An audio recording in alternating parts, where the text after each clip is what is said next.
रायगड महाराष्ट्रासह देश विदेशातील ताज्या बातम्या पाहण्यासाठी मॅक्स इंडिया लाईव्ह चॅनलला सबस्क्राईब करा आणि बेल आयकॉन दाबायला विसरू नका.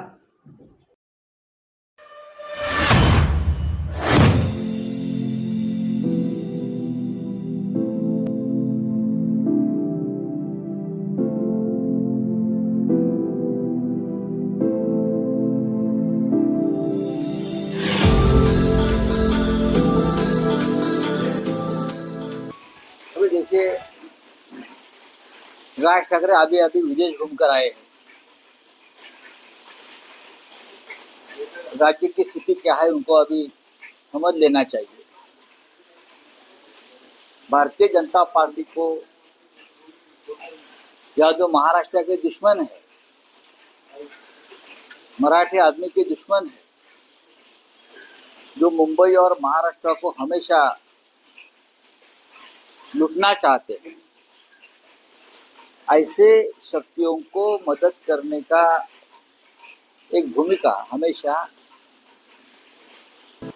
इस पार्टी ने ली. एक पार्टी लोकसभा में क्या बोलते हैं, अनकंडीशनल, बिना शर्त सपोर्ट मोदी जी को करती है. वही पार्टी विधानसभा में एक महीना में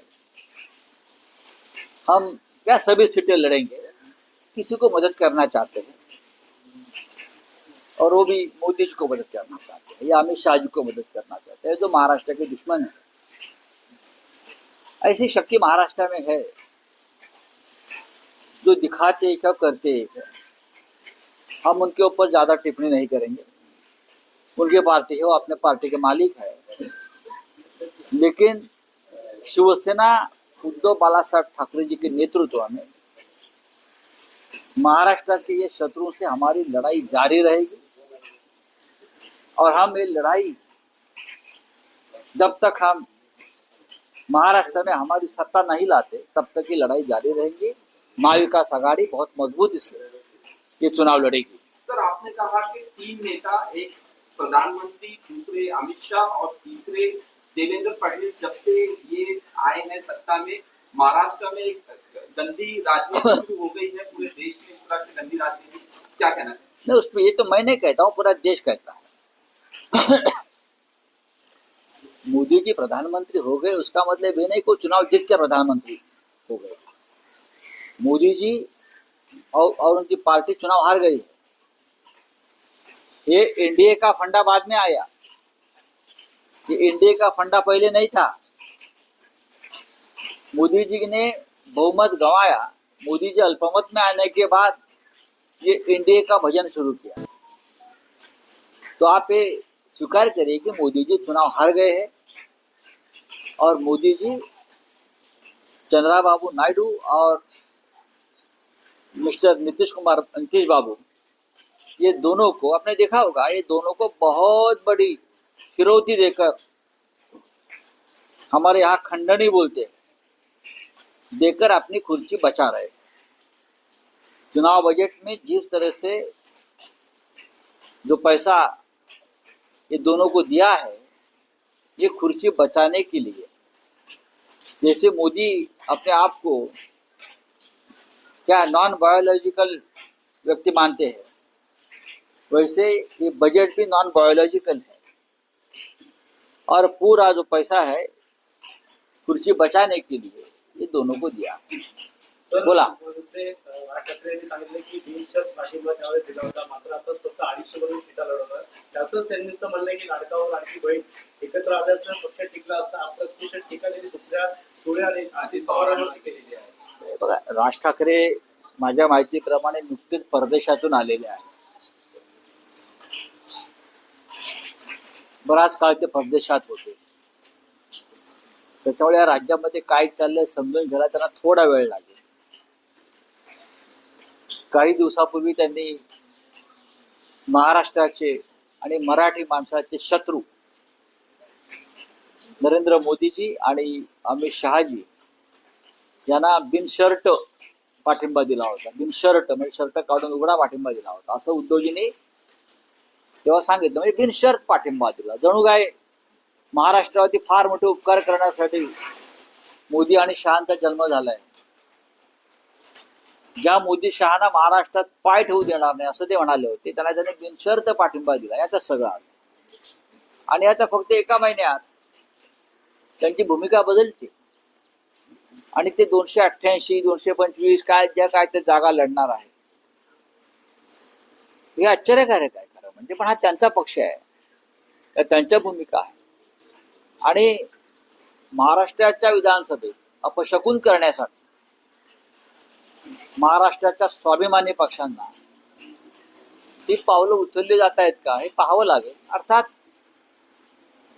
ह्याच्यावरती फार काही बोलण्याचा अर्थ नाही. आता काही पक्ष, काही संघटना, काही व्यक्ती ही सतत महाराष्ट्राच्या विरोधी भूमिका घेण्यासाठीच निर्माण झालेली आहे.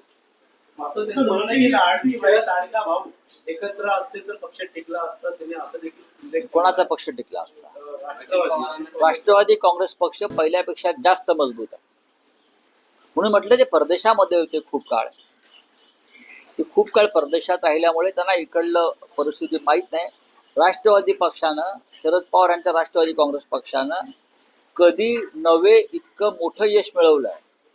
हे पक्ष टिकल्याचंच लक्षण आहे, कार्यकर्ते जागेवर असल्याचं लक्षण आहे आणि लोकांनी भरभरून मतदान केल्याचं लक्षण आहे. 8 लोकसभेच्या जागा जिंकणं माननीय पवार साहेबांच्या नेतृत्वाखाली लहान गोष्ट नाही. त्याचप्रमाणे शिवसेना पक्षप्रमुख उद्धव ठाकरे आणि शिवसेना यांचा पक्ष आणि चिन्ह पळवून सुद्धा आम्ही महाराष्ट्रामध्ये ताकदीनं उभे राहिलोय. आमचेही पक्ष शिवसेना ताकदीनं उभे आहेत आणि आम्ही 9 जागा जिंकलो. खूप अभ्यास करावा लागेल या राज्यात त्यांना. तर इंडिया ब्लॉक प्रोटेस्ट करने मराठी होण्याचं तर वित्त विभागाने चिंता व्यक्त केली आहे लाडका भाऊ लाडकी बहीण, त्यामुळे आर्थिक बोजा हा माथ्यावर पडणार. यावेळी 4,000 अधिक कोटी बांध कल्याण विभागाने केलेले आहेत. अर्थ खात्याने आक्षेप नोंदवलाय तरी देखील राज्य सरकारने ही पाऊल उचललेलं आहे. राबवली. याला आर्थिक बेशिस्त म्हणतात. प्रोटेस्ट करने मराठी होण्याचं तर वित्त विभागाने चिंता व्यक्त केली आहे लाडका भाऊ लाडकी बहीण, त्यामुळे आर्थिक बोजा हा माथ्यावर पडणार. यावेळी 4,000 अधिक कोटी बांध कल्याण विभागाने केलेले आहेत. अर्थ खात्याने आक्षेप नोंदवलाय तरी देखील राज्य सरकारने ही पाऊल उचललेलं आहे. राबवली. याला आर्थिक बेशिस्त म्हणतात. देश और जब राज्य चलाते हो तो फिनेंशियल डिसिप्लिन होना चाहिए.